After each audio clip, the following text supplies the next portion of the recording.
Rouse Avenue court ने एक फैसला दिया। 2 लोग जो इस केस में अरेस्टेड थे, राजेश जोशी और गौतम मल्होत्रा, उनको कल राउज एवेन्यू कोर्ट ने जमानत दी और एक 85 पेज का ऑर्डर कल राउज एवेन्यू कोर्ट ने दिया है। दोनों का नाम बताइए। ये जो ऑर्डर कल राउज एवेन्यू कोर्ट ने दिया है, मैं चाहूंगी कि भारतीय जनता पार्टी इस ऑर्डर को पढ़े। मैं चाहूंगी कि जो सारे टीवी चैनल पिछले 1 साल से इस तथाकथित घोटाले की रिपोर्ट्स चला रहे हैं, इस ऑर्डर को पढ़ें, क्योंकि कल का ये राउज एवेन्यू कोर्ट का ऑर्डर ये स्पष्ट कर देता है कि 100 करोड़ तो छोड़िए, 30 करोड़ छोड़िए, एक नए पैसे के भ्रष्टाचार का सबूत ईडी और सीबीआई के पास नहीं है। बार बार इस 86 पेज के ऑर्डर में जज सिर्फ एक बात दोहरा रहे हैं कि कोई भी सबूत ईडी ने सामने नहीं रखा है। तो जो पहला एक्यूजेशन है, जो पहला आरोप है कि 100 करोड़ का घोटाला हुआ, 100 करोड़ की रिश्वत किकबैक के तौर पर शराब कारोबारियों द्वारा आम आदमी पार्टी को, दिल्ली सरकार को दी गई। इस किकबैक देने में एक शराब कारोबारी गौतम मल्होत्रा जी भी शामिल थे, ऐसा भारतीय जनता पार्टी भी कहती थी, ऐसा सीबीआई भी कह रही थी, ऐसा ईडी भी कह रही थी। लेकिन कल कोर्ट ने बहुत स्पष्ट तौर से पैरा 74 में अपने ऑर्डर में कहा है, there is no specific evidence showing any such cash payment towards payment of bribe or repayment of kickbacks. The only evidence presented has been some vague statements made by witnesses, and on the basis of these statements, it cannot be inferred that cash payments were given as bribes. So court ये स्पष्ट तौर से कहता है कि रिश्वत देने का, एक नए पैसे की भी रिश्वत देने का कोई भी सबूत कोर्ट के सामने नहीं रखा गया है, ईडी के पास कोई भी सबूत नहीं है। तो ईडी की कहानी शुरू होती है 100 करोड़ रुपए से। हालांकि ये 100 करोड़ रुपए का जो अमाउंट है ये कहां से आया, ये बिल्कुल भी स्पष्ट नहीं है, क्योंकि ईडी खुद अपनी चार्जशीट में सिर्फ 30 करोड़ रुपए के अमाउंट की बात करता है। तो पहले 100 करोड़ से तो ईडी खुद 30 करोड़ पे आ गई। ये जो 30 करोड़ है, जो तथाकथित रूप में किकबैक के रूप में आया, उस पर यह आरोप है कि एक शख्स जिनका नाम है राजेश जोशी, जो बेचारे एक छोटे से वेंडर हैं, पोस्टर लगाते हैं, आउटडोर की होर्डिंग लगाते हैं, एसएमएस भेजते हैं, आईवीआर कॉल भेजने वाले एक छोटे से वेंडर हैं, उन पर यह आरोप लगा कि 30 करोड़ रुपए इस रिश्वत से, इस किकबैक से राजेश जोशी जी के माध्यम से दिल्ली आया और फिर राजेश जोशी जी ने ये 30 करोड़ रुपए दिल्ली से गोवा पहुंचाया। तो अब हम 30 करोड़ पे आ गए हैं। तो इस 30 करोड़ की क्या कहानी है, इसको हम देखते हैं। पैरा 44 में इस 30 करोड़ रुपए के बारे में कोर्ट ये कहता है, there is no independent evidence collected by the investigating agency to substantiate और कोरॉबोरेट दिस फैक्ट। तो जो 100 करोड़ से 30 करोड़ पर ईडी आई, उस 30 करोड़ पर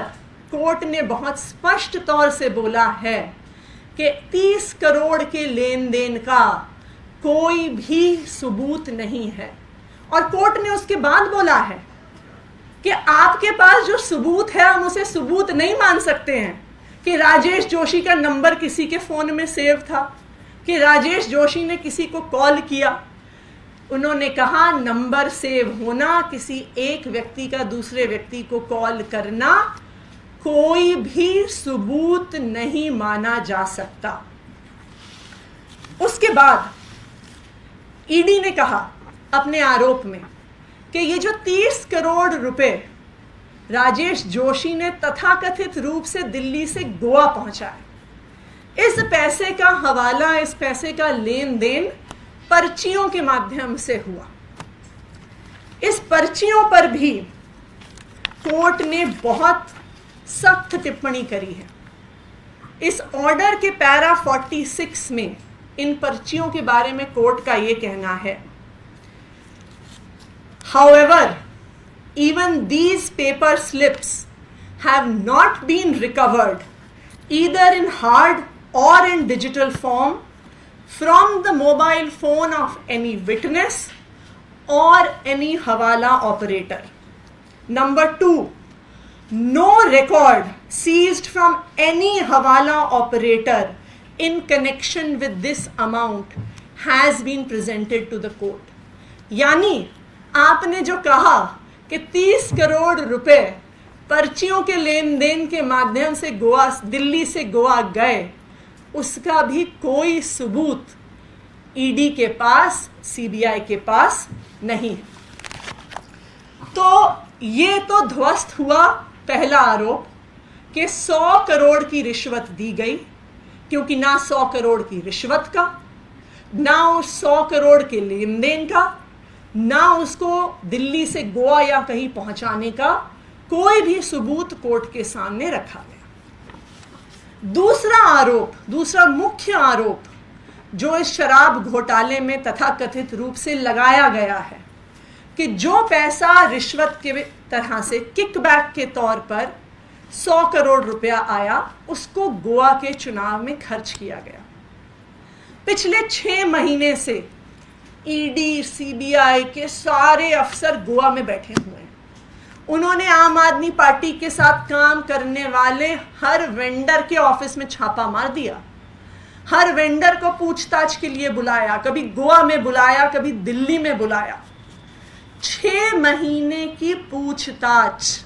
6 महीने के रेड, 6 महीने के छापों के बाद जिस ईडी ने 100 करोड़ रुपए के घोटाले का आरोप लगाया, उन्होंने कोर्ट के सामने कहा कि आम आदमी पार्टी ने गोवा के चुनाव में 19 लाख रुपए कैश में खर्च किया है। तो अब ईडी ने पूरे देश के सामने जांच करके साबित कर दिया है कि आम आदमी पार्टी देश की सबसे ईमानदार पार्टी है, कि आम आदमी पार्टी ने गोवा में चुनाव लड़ा और सिर्फ 19 लाख रुपए कैश में खर्च किए और बाकी सारा खर्चा चेक में किया। ये ईडी की जांच ने साबित कर दिया। तो कल जब राउज एवेन्यू कोर्ट का ये ऑर्डर आया, तो मुझे ये लगता है कि इस ऑर्डर के आधार पर जो भारतीय जनता पार्टी के प्रवक्ता, जो भारतीय जनता पार्टी के नेता पिछले 1 साल से चिल्ला चिल्ला के कह रहे थे कि शराब घोटाला हुआ, शराब घोटाला हुआ, अब मैं उम्मीद करती हूं कि वो उतनी ही प्रेस कॉन्फ्रेंस करके माफी मांगेंगे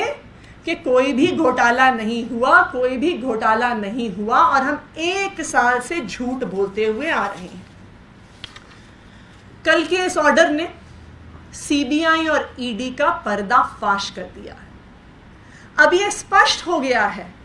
कि ये जो चार्जशीट हैं जो सीबीआई और ईडी दाखिल करती हैं, ये सीबीआई और ईडी के दफ्तरों में नहीं लिखी जाती हैं, ये प्रधानमंत्री कार्यालय में लिखी जाती हैं और फिर प्रधानमंत्री कार्यालय से इनको ईडी और सीबीआई को दिया जाता है और कहा जाता है कि अब जो हमने इसमें आरोप लगाए हैं, जो हमने चार्जेस लगाए हैं, इनको जस्टिफाई करने के लिए आप कोई गवाह ढूंढ के लेके आइए,